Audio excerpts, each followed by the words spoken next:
Hey everyone, I'm Meadini, and I have one thing to say before the video starts. I wanted to say that this video is a very experimental project of mine, and I wanted to ask that if you have any constructive criticism, please just say it in the comments. It would be greatly appreciated, and I'm always looking for ways to improve my stuff. Anyways, on with the video. So, I'm very late to the party for anything with this game, but that is not going to stop me from making this video. To those of you who have lived under a rock for the last 2 years or so, Pokemon Scarlet and Violet are the two newest mainline Pokemon games to release. They, however, are probably one of the most controversial game releases for Pokemon I've seen. But today, I finally completed Pokemon Scarlet after months and months of owning it, and oh boy was it an experience. But anyways, bye-bye!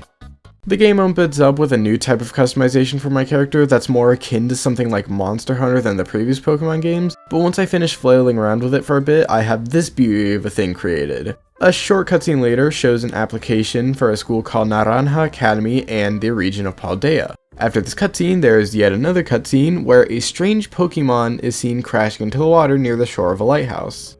After the cutscene plays, however, I'm immediately taken out of the mystery of this when a man named Professor Clavel just breaks into my house mid-conversation with my mom to hand her enrollment documents for that school from earlier. Clavel is the head of the school, by the way.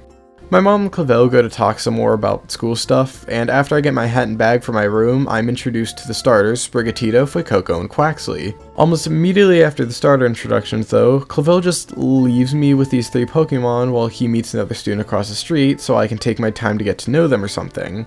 Okay, great, just leave me, the kid you just met, with 3 very valuable Pokemon. Anyways, I decided to follow him to the other house, but before I could even leave, my mom just handed me a Rotom phone. Where did you get this? Once we're at the other house, we are introduced to a girl named Nimona, our rival for this game, and a champion rank trainer. Don't ask, the champion is no longer a thing, and now it's a rank. Kinda defeats the purpose of the champion in my opinion, but I digress. Now, it's finally time for me to pick my starter, and I chose Chad the Fuecoco. Also, remember how a second ago I mentioned Nimona is champion rank trainer? You may be wondering how she can be my rival when she's already really strong. Well, she's basically going to only use the Pokemon she catches while we're on our journey, because she wants someone who can give her a challenge or something. A rival who just wants someone to give them a challenge. Sounds familiar. But I curb stomp her in our first battle because she chose the weaker typing. Skipping some dialogue, I get a Pokedex, a sandwich for my mom, and learn how to catch Pokemon from Nimona. So I did that, went out and caught some Pokemon, and ended up catching Borb the Fletchling and Pikachu the Pawmi. Also, probably a good time to say this, but I'm only going to mention Pokemon I caught if they ended up helping me in some way throughout the game, or if they ended up on my final team. So with 2 new friends in my party, I made it to the lighthouse, and while talking to Nimona, there was some strange cry I originally thought she made. We decided to investigate whatever made that sound, and I stumbled upon the strange Pokemon from the opening cutscene, who's injured after crashing, I assume. It's surrounded by Houndour, and in an act of self-defense, it roars, breaking the rocks underneath me, causing me to fall, where my Rotom phone just decides it can break the laws of gravity now, because it catches me as I'm 2 inches from the ground. To those of you who don't know, that's not how gravity works. But now the Houndours are gone, so I can actually walk up to it. It's pretty weak and I give it the sandwich my mom gave me earlier, and for whatever reason, it gets its power back from it. Guess that's just the power of mother's cooking. So now that it's up and walking, it seems to want me to follow it through some cave, where a level 40 Houndoom so happens to live. After it saves me from the mean dog by throwing me out the cave, it collapses and reverts back to its original form. And oh hey, we're at the lighthouse finally. Along with some random kid with parental issues. He introduces himself as Arvin and starts going off at me about what have I done to Koraidon, which is apparently the strange Pokemon's name, and I'm not worthy to have a Pokemon such as this, and challenges me to a battle. After seeing the destruction my small crocodile could do, he just gives me Koraidon's Pokeball as he was just its owner, and then leaves. Okay. With whatever that was done, me and Nimona finally make it to the top of the lighthouse where we get a good view of the school. After I see where I'm supposed to be going, I start to follow the path down towards it, and along the way I catch Boy the female Weasel. And finally, after almost 2 hours of playtime up to this point, I make it to the gates of the school. Here's where I learned the gimmick of this game, Terrestrialization. This allows you to change your Pokemon's typing to whatever its Terra type is. I learned this after curb stomping Nimona again, by the way. That's what you get for choosing the weaker type. Skipping some more because I really want to be done with this essentially big tutorial/intro, I finally get into the town and Nimona leaves to get me a Terra Orb so I can give my Pokemon the funny hat. Once she leaves, I run around the city, get a new hat myself, and save a girl from some strange people. These people are part of a team known as Team Star, and are apparently trying to get this girl to join them. Seeing this, I step in and challenge the grunts. While battling them, however, Nimona just walks in mid-fight and just gives me the Terra Orb. So, bad news for the grunts. The girl I just saved, whose name is Penny, thanks and runs off towards the school. After that interaction, I finally make it into the school where Clavella is told about what happened outside, and I head to my classroom, where everyone is running at 2 frames a year. But the classroom is pretty much irrelevant through the game, so I just go to explore the rest of the school. This is where the main story of the game kicks in, finally, and while exploring, I bump into Arvin at the cafeteria. There he asks if I can help him on his quest to find rare herbs he read about in a book. However, they are guarded by strong Pokemon called Titan Pokemon. He wants to use these herbs in sandwich recipes and stuff because he loves picnicking and the outdoors. The herbs also have healing properties to them, but he needs my help with these because he's not good at Pokemon battling, as evident from before. I don't know why he all of a sudden thinks he can just ask me this big question after our first ever interaction, but I agree to help him find these herbs, and I have my first story mission, Path of Legends. I was just heading out of the cafeteria to explore some more of the school when I get an anonymous phone call.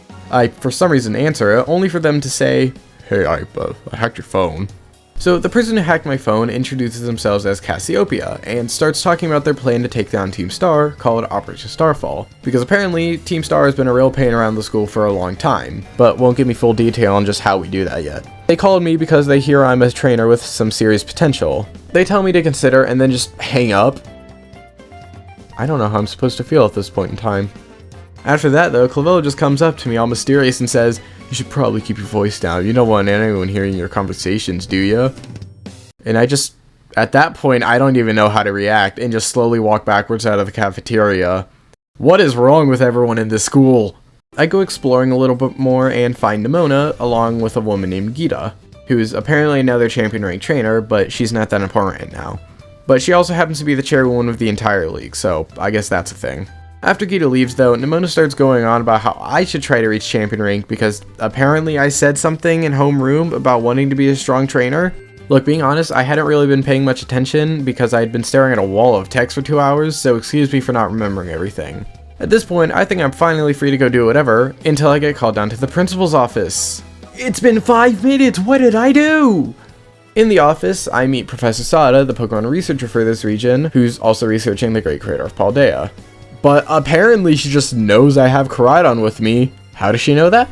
I don't know. But she just tells me to take good care of him while I'm out adventuring. She also says that she'll be checking in on me every now and then to see how we're doing. But after all of that, my first day is finally done. But there's one thing I didn't actually mention. The school every year has students set out on a treasure hunt, as they call it.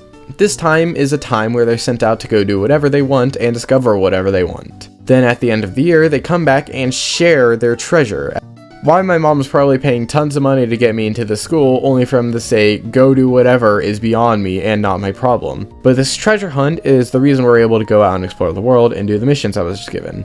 So after a time lapse and a short little ceremony where we are officially released, I'm given one more story quest from Cassiopeia called Starfall Street. Cassiopeia explains to me more on her plan to take down Team Star, and apparently Team Star has a system. There are 5 Team Star bases across Paldea, each one is run by a powerful leader. If they are challenged and beaten at their respective base, the person who beats them becomes the leader of that base.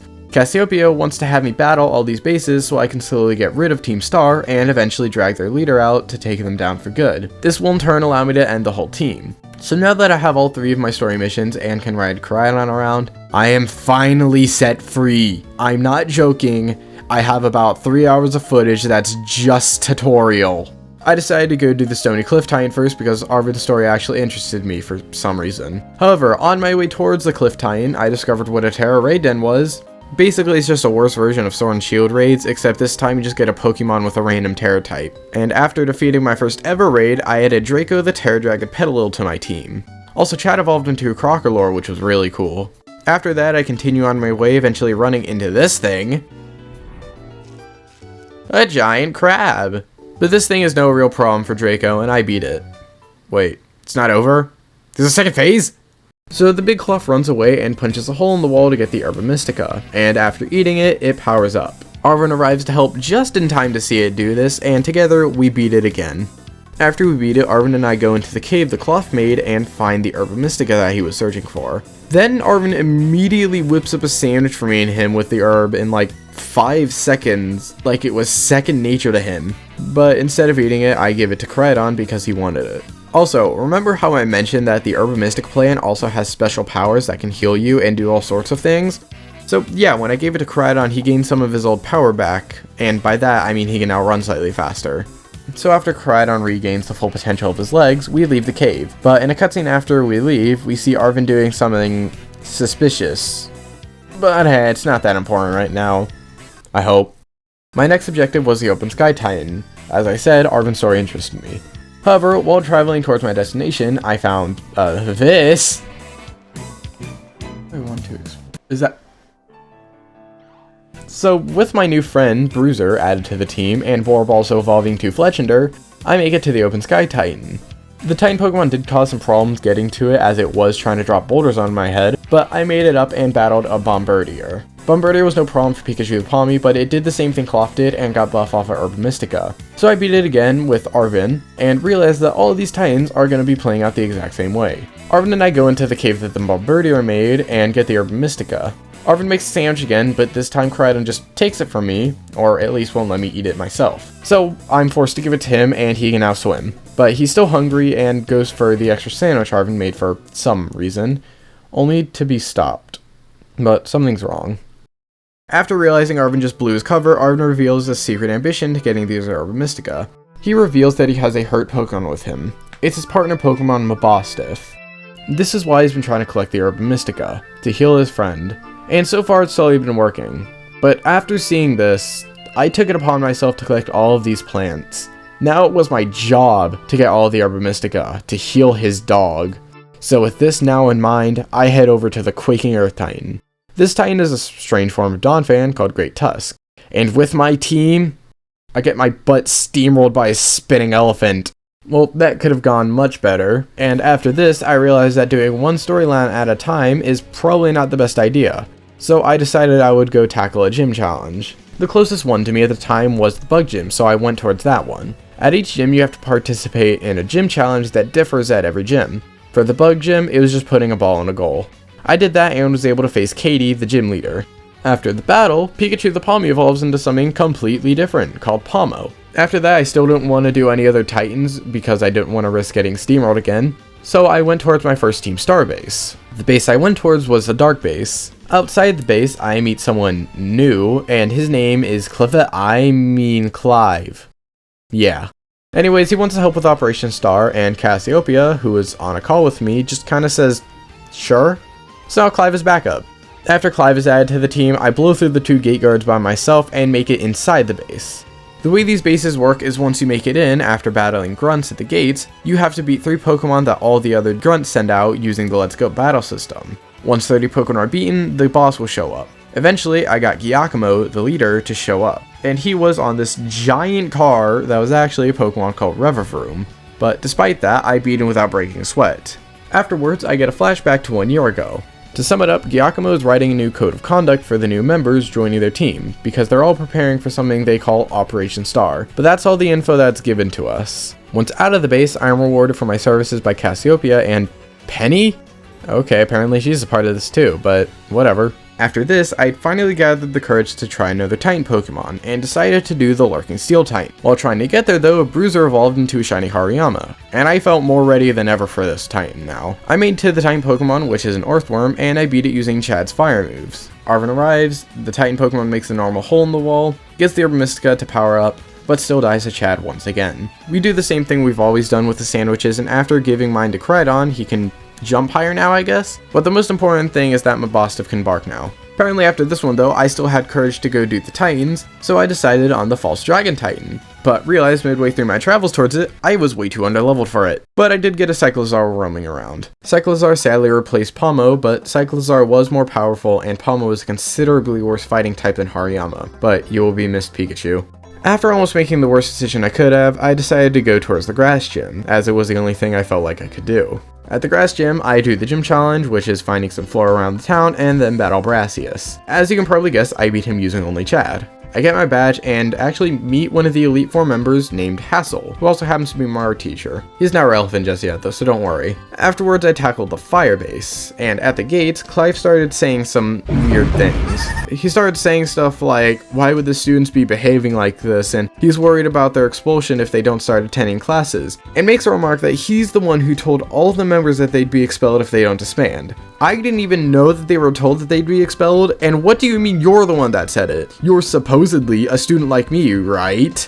Right? But this does explain why he could join so he could disband them and not risk their expulsion. But ignoring that, I swept through the fire base with no problem thanks to Boy the female weasel. It was definitely really challenging, but Boy did evolve. In a flashback similar to the one of the Dark Base, we learned that Mela, the fire base leader, was the one who built the cars they've been using. Apparently, these were built to be used in the Operation Star thing that was mentioned in the last flashback. I'm starting to wonder what this Operation Star thing actually was, but I'm sure it'll reveal itself later. I got more rewards for my services again from Cassiopeia and Penny, but when talking to Penny, she offhandedly mentions that the members of Team Star used to be bullying victims, and that's why Team Star is even a thing. They're just bully kids banding together. Oh, and by the way, she got this information from hacking their social media accounts. Then she just leaves. Why do people keep dropping these really big pieces of info and then just leaving? I headed towards the Levincia gym after that, and after a quick Nimona battle, I met Iono. She's actually probably one of my favorite gym leaders being a streamer, and she surprisingly isn't annoying to me like how streamers are usually portrayed in everyday media. But aside from that, her gym challenge is just Where's Waldo and fighting tier 3 subs to her Twitch. Once I did all that, like 3 times, I battled her. She was the most challenging compared to anyone else at that point, but still not strong enough to not be swept by my Cyclozar.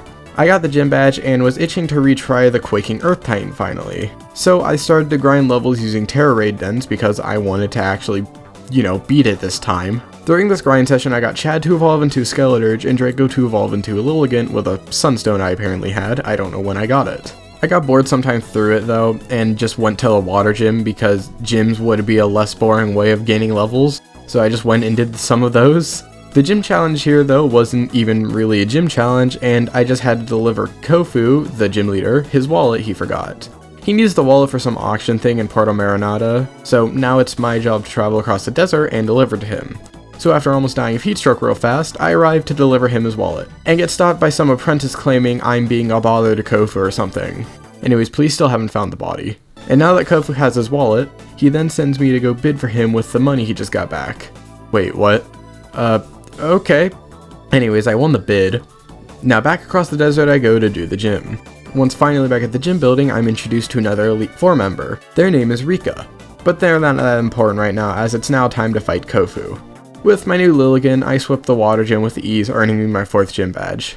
And okay, I'm gonna cut away for something real quick. Apparently, I've lost the footage for Larry's gym battle, which is what I did next. But I'm just gonna say, his gym challenge was difficult for me because I couldn't figure out the dang code recipe thing, but I beat him easily with Bruiser. I'm also pretty sure Borb evolved into Talonflame during that time because I can't find the footage of his evolution, so sorry. But I can say Larry's my favorite gym leader now. My next target was the Alfrenata gym, which specializes in psychic types. I head over there and have to do emotional spectrum practice stuff for the gym challenge, and it's just Simon Says with 4 buttons and then a battle against a trainer.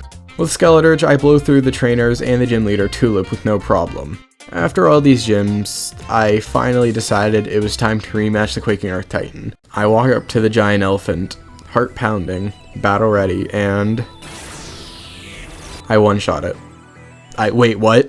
I one-shot the thing that curb stomped me just hours earlier. Even when it powered up with the Urban Mystica, I two-shot it. So yeah, I guess you could say I either went overkill with preparations, or God was with me in that attack. Me and Arvin make it into the cave, Great Tusk left, and do the normal sandwich thing, and Cridon can glide from higher places now. However, Mbostiv wasn't really affected much by the sandwich this time. But we have to keep moving. There's one more Urban Mystica, and this one should hopefully restore Mbostiv to his full health. But I didn't really get to do it immediately because around this time into the recording process, my brother had been waiting like a month to be able to play with me. So we agreed he could help me with some higher level raids and we could just do some online stuff. So I'm going to show you just some of that footage that I thought was funny real fast. Also, my brother's name will be blurred for privacy reasons. Oh gosh. Oh, okay, I'm He's here. been summoned. Cthulhu has been summoned. My defense hat. I confused it. Use Earthquake and one-shot the full retreat. Wait, no, that's a dark type move. What is? What's your name, Edna? Because it's head. Let's try finding a 5-star now. I believe I can contribute somehow. Oh gosh. Before, not very long ago, when I tried a Rotom Shiny Hunt, which Wait, hold on, look at how goofy. I don't think Hippowdon's goofy. No, the silhouette was just his nose. Yeah. Oh, quad! Your signature move, Aqua Step. Well, it raises my speed every time I use it. Oh my gosh. Oh, it's dead. I'm walking on water! It's Jesus! He's turned into Jesus! Anyways, after a couple hours of the raids, I decided to do the False Dragon Titan. Upon arrival at the location, I witnessed a small fish get eaten by a Pokemon called Dondozo. I beat it with Cyclizar, assuming it was a Dragon type, but, you know, it has that name for a reason. And after a quick little chase through the water once I got it to run away, it spits out that fish it ate earlier, and it has a name, it's called Tatsugiri, and it goes in to get the Herb Mystic from the cave it made. It comes back out and jumps back into Dondozo's mouth, and now it's powered up. Also, editing Meadini here, the little fish was the actual Titan. But now I have 2 Pokemon to beat, essentially. So I beat Dondozo first, and now have to battle the Tatsugiri. This one is actually a Dragon type, but I took care of it with Lilligant and Cyclizar. We go into the cave, do the normal sandwich thing, Koraidon can climb stuff now, and Mabostiff is all better! Also, remember how back at the beginning of the game, Sada said she would be checking in? Well, she has been throughout these quests, but this time, now that I've completed all 5 of these story quests, she asked me and Arvin to go to one of her labs at the lighthouse from the beginning of the game. Yes, she has a lab in the lighthouse for some reason, but that's not really important right now. Once there, we are informed of something. Apparently, Sada has been stuck in a lab in Area 0, the place in the crater, hence why she has not been seen outside in, like, Arvin's lifetime. But now she wants us to deliver her the Scarlet book Arvin has to finish something on her research. We agree that will help, some of us more reluctant than others, and now have to deliver the book. But before we go, Arvin wants to battle, to test himself and prepare for Area 0. Also, I haven't really mentioned yet, but Area 0 is the place where Mabostiff was injured, and why this story quest is even a thing. And I'm not joking, this man is more than freaking prepared, because he cleaned me out 5 times with an injured dog and Stealth Rock. How? Your dog was dying on the floor 5 minutes ago, how is it doing this? I finally beat him, assuming that we're finally going to be able to progress, only to learn that we're not actually ready, because apparently we need a tech genius and a champion rank trainer out of literally nowhere before we can travel into Area 0. So now I need to find people that meet these requirements. I wonder where I can find those people. Because I can't really do much, I just went and did the last couple of gyms. Both the last gyms were up on a mountain, and I decided to do the ice one first. I battled Nemona once I made it up there, did some skiing with Koraidon for the gym challenge, and then battled Grusha. He was no problem for my Chad, and after obtaining the badge, I met a literal 4-year-old, who's also an Elite 4 member. Again, like the other Elite 4 members, she's not really relevant yet, but how is a 4-year-old an Elite 4 member? Whatever. In the next town over, I battled the last gym. The gym challenge was putting on a show for the guests before the gym leader, a rapper, performs. I have to fight multiple people to, well, put on a show. And after I do that and beat Charlie, I battle Ryan. My last gym leader of the game gets cleaned out in a matter of seconds by my Chad. So after beating Rhyme and obtaining all of the gym badges, it's now finally time to take on my final challenge of this storyline, the Elite 4. I arrive at the building where the battles will take place, and after a short test via Rika, it's finally time. I enter the arena room and the battles start. The first one is actually against Rika, who specializes as a ground type. I beat them with no real problem. But I'm gonna say here, not knowing what type they specialize in beforehand was pretty difficult. Next is the 4-year-old. She specializes in steel types, and I beat her, again, with no real problem. Third battle is against Larry. Yeah, he's here and now uses flying types, which really threw me for a hard loop. I thought I was getting ready to fight normal types, so I sent Bruiser out first, but I managed to barely scrape by. Then there's Hassel. He uses dragon types, and because of the health loss from the previous battles, I ended up losing this one. But after a quick retry, I beat all of them because I now knew their Pokemon. And now it was finally time to finish this. My final opponent is Geeta. Beating her will give me the rank of champion. And She was so much easier than the rest of the Elite Four. I don't know why, but her team just wasn't good or memorable, so it was really anticlimactic. I'm sorry, I don't know how to make it more interesting than that. But I did it, and I'm now a champion rank trainer. I exit the building, and outside Nimona starts congratulating me on finally doing it. But she also requests something. A final battle with her to show how far I'd come and test if I was truly a worthy rival. And this battle was a real challenge. Nimona put up one heck of a fight, and I actually did lose to her once due to having a skill issue, but after a retry I ended up beating her using the entirety of my team. This was an actually fun battle and actually sold me on Nimona as a not annoying character, because I thought she was throughout the game, but not after this. She may force me to battle a lot, but she was just wanting a challenge, and that's a cool character to have. But now the storyline is finished with a sweet ending, and it's time for my last challenge, Starfall Street. The first base I went to out of the last three was the Poison base, whose leader is Don Atticus. At the gates I had to battle some super fan kid of Don, and I swept him as I am now over leveled. I did the same to Don Atticus and got the usual flashback. This one reveals that Don was a person designing and making the uniforms for the Operation Star thing. I leave the base, get my rewards from Cassiopeia and Penny, and leave towards the next base. At this point, every base knows I'm slowly taking down one by one, and my next target is the fighting base. The leader for this base is named Aerie. Once at the base, however, I find her just guarding the door herself. The reason being she doesn't want any of her crew being hurt by me, because apparently I'm that much of a threat. But Aerie was eventually talking to leaving to prepare to fight me by another member, who also happens to be her friend. She decides to take me on the gates and I destroy her, as you would probably expect. I get into the base and do the usual. Eventually, I make it to Aerie and the battle begins. But it's not much of a challenge for me with Borb, and we get the fourth flashback. Apparently, Aerie was the one training everyone for the Operation Star thing, but the most important thing is that we learn more about Team Star itself and what Operation Star actually was. All of the members, as it turns out, were victims of bullying, which we knew from Penny. They all decided to band together and face these bullies in one big brawl type thing, like a mosh pit. This was Operation Star and what they'd been preparing for in those cutscenes. But apparently they scared the bullies so much that the bullies ran away and even left the school.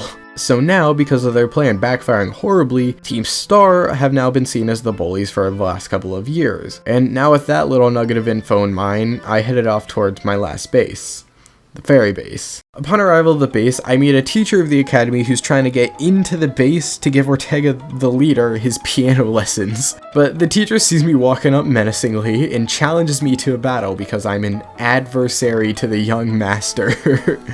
I'm sorry, this is so dumb.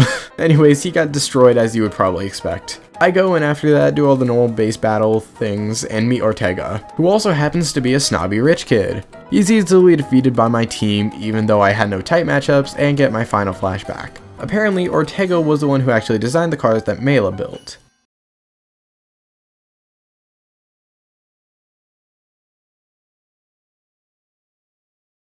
But there's also one more thing I haven't mentioned, something I've been keeping from you all until this moment. And this goes for all of the bases, something in each of the flashbacks. In each of the flashbacks, the leaders had always been struggling with some personal issue, but the team had always been there to encourage them and help them through it. This will be more important later, but right now, it just shows that Team Star are not bullies, just victims. But now that I've said that, it's now time to finally meet the boss of Team Star. After I leave the base, I get the normal call from Cassiopeia and get my rewards from them, and Clive? Where's Penny? I guess Penny's not here this time. But now we have to somehow find the big boss. However, Cassiopeia, this time over the phone, tells me and Clive something very important. Apparently, this whole time, they were the big boss. This may seem random, but it actually had been hinted out through the game, and even I didn't catch on to it because, you know, smooth brain, but they tell me to meet them in the school courtyard to finish what we had started. So now that I know who I actually need to fight, I head off to the school where I meet Clive at the gates. All of a sudden he just reveals something and oh, turns out he's Clavel. Whoa! But he also reveals that he's Cassiopeia, which doesn't make sense, and challenges me to a battle. I beat him pretty easily, but turns out he's not actually Cassiopeia. And just get this, wanted to get me out of the picture so he could handle Cassiopeia himself. Wanted to get me out of the picture so he could handle all of this himself. First of all, what have you done this whole time that warrants you'd be able to take over this entire operation? And second, I'm a champion rank trainer. You watched me become a champion rank trainer. But the reason he did this was because he felt like it was his responsibility to stop these kids from being expelled, especially after he learned why they are the way they are. But we can't dwell on that now because I have to actually go to the courtyard now. At the courtyard, I meet the true leader. And that true leader is none other than Penny. That's cool and all, but personally that just seems like a really random choice to me. Like, where were the hints? Am I blind? Someone actually tell me, because I don't remember. Please, someone. Turns out she was the boss this whole time, and this whole operation was just to protect her friends from expulsion. As literally everyone else has said. Our teams fought hard and I eventually took out hers because my Pokemon can counter most of her Pokemon. And with that said, Team Star is officially over. I'm given a flashback to the day Penny decided she would go into hiding after their plan backfired on them to divert attention to her and off the team members. Also, haven't really mentioned, but none of the base leaders actually know who their leader was. They didn't even know their real name. They just called him Big Boss the entire time. But after that flashback, all of the base leaders reveal themselves to Penny, and all of them are able to finally meet their boss. But it's short-lived, and after their reunion, Clavel, who revealed himself to Penny, now has to give them their punishments for what they've been up to. Except they aren't really punishments. They all get like community service things where they have to train upcoming trainers or something like that. But they're all attending classes now, so that's a good thing. After that whole thing, I meet with Clavel in his office where he thanks me for all that I've done for the school. Until Penny just appears and admits to a freaking felony. So, you say you stole LP from the league? Go tell that to them then. So, you stole from us? Here's a job. Excuse me. Not only did she not get punished, she got a freaking job at the league. Where's the logic in that? Anyways, I finally completed the last storyline, and by doing that, me and Arvin finally have the Tech Genius and Champion Rank Trainer we needed. The Tech Genius being Penny and the Champion Rank Trainer being Nimona. So now that we have them on our team, me and Arvin head off to the Zero Lab to actually meet up with them and get into Area Zero. After catching up with them at the lab, Sada calls us to tell us that there's an elevator that will take us to Area Zero. How convenient! But apparently, elevator in her brain means cliff diving. So we all hop on Crydon and use his glide ability to get us down to the bottom safely. Once down there though, something spooks Crydon back into his Pokeball, so walking we must go. Apparently the lab where Sada is in Area Zero though needs to be unlocked by 4 different buttons across 4 different labs across Area Zero. So it's going to be a long trek, and we start our journey through Area Zero. The way each lab works is that before we enter, we have to beat a wild Pokemon that's just guarding it for some reason. At the first lab, I beat a Glamora with Nimona, get inside the actual lab, and press the button unlocking the first lock. We moved on to the second, and once at the second lab, we beat a Pokemon called Screamtail with Penny. This Pokemon, however, is special. Explained to us by Sada, this Pokemon is what's known as a Paradox Pokemon. These types of Pokemon are past or future versions of present-day Pokemon we know. For example, Screamtail is a past Paradox form of Jigglypuff. But the reason they're here is just absurd. Apparently, Sada built a portal to the past, allowing Pokemon to come through. Again, why does stuff like this keep getting dropped on our heads out of nowhere? But this does explain what Sada was researching this whole time, and what she's been doing down here for years at this point. While we're still at the second lab though, I also get the Scarlet look from Arvin because he wants me to deliver it to Sada for some reason. Anyways, after all that info is given to us, and I get a headache, we head off towards the third lab where we encounter the Great Tusk thing from earlier, which, believe it or not, is also a Paradox Pokemon. After beating it with Arvin, I enter the lab, press the button, and get some more dialogue from Sada. Sada this time explains what Koraidon actually is, and turns out it's a past form of Cyclizar, who I actually have on my team. But doesn't that make it not a legendary if it's just another Paradox form? Whatever. Anyways, I started my trek towards the last lab, got lost for 10 minutes, and stumbled upon this cool looking cave. I eventually make it to the lab, and shockingly, there isn't actually a Pokemon guarding it this time. But Sada starts acting strange over the loudspeaker thing she's been talking to us to. She has like a spasm or something and just starts repeating the same thing over and over and over again. She eventually corrects herself, but this time is the first time we start to see something more to Sada. But we have no time to dwell on it as we now have unlocked all the locks and arrived at Sada's lab. The lab is covered in crystals, and little fun fact, these are apparently the crystals that cause terrestrialization. Sada warns us that once we fully open the gates to her lab, the Pokemon inside the lab are going to spill out and attack us. So after me, Arvin, Nimona, and Penny prepare ourselves and send out Koraidon for extra help, we open the gates. And out of nowhere, another Koraidon appears. And it looks like this was the thing that was spooking ours. But instead of attacking us, the Koraidon goes through the open gates. And just after it does this, and before we can follow it, multiple Paradox Pokemon rush through the gates, and now we have to fend them off. Long story short, I fend them off with my team, and they gave me the opening I needed to get inside the lab. And inside the lab, I meet the professor? Turns out the professor was a robot this whole time because the actual professor died in a horrible accident. So this is an AI of the professor who was built to carry on the wishes of the original. She also happens to own that Koraidon from earlier. She explains to us that there is actually a different reason that we came down here though. The time machine that's been pumping out all the Pokemon is still active, and if it continues, the past Pokemon will rush out of Area 0 and destroy the ecosystem or something. So with the Scarlet book, I now have to shut down the time machine. I don't know how a book shuts down a time machine, but whatever. However, AISOT explains to us that once I attempt to shut it down, her code will cause her to act as a self-defense mechanism to stop whatever's interrupting the time machine. So after preparing myself, I attempted to shut it down. And just as AISOT said, her code activated a protection protocol, and we began to fight. In this fight, Sada's only using Paradox Pokemon, which is not only a cool theme, but also hard to read because the Paradox Pokemon also have different typings than the present day form of them. My team was already mid, but not knowing the new type matchups for these guys was very difficult. And the first attempt, I got my butt kicked. But I walk up back in there, and with my new knowledge of the Pokemon, I ended up taking her down. Or so I thought. My friends arrived just in time to see that there was actually a backup protocol to the first protocol. However, this last line of defense locks all unregistered Pokeballs in the lab somehow. So now my team is rendered useless against Sada's, now Paradox Protection Protocol's last Pokemon, Koraidon. But this just couldn't be it. Why would I come this far just to lose? What was the point of everything I had done up to this point? But that's when Koraidon's Pokeball begins to glow, and I realize he's my last option. I throw his Pokeball and he comes out as he is apparently a registered Pokemon. And once out, Koraidon finally achieves its true form and he's back at his full power. And now the final fight can truly begin. It was a long, tough battle and eventually I'm put on the back foot. But after a quick heal, I was given the option to Terastallize into a Terra Dragon type.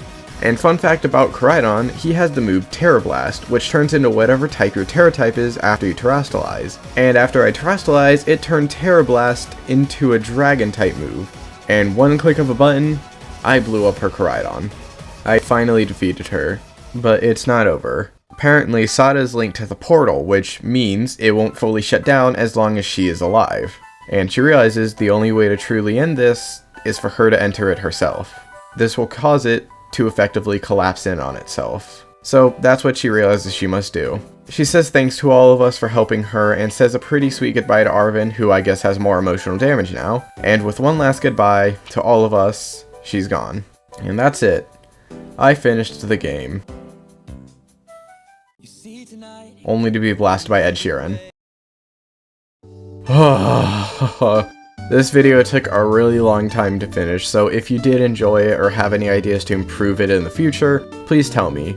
But that's all I really have to say for this video. It was fun, but I bid you adieu.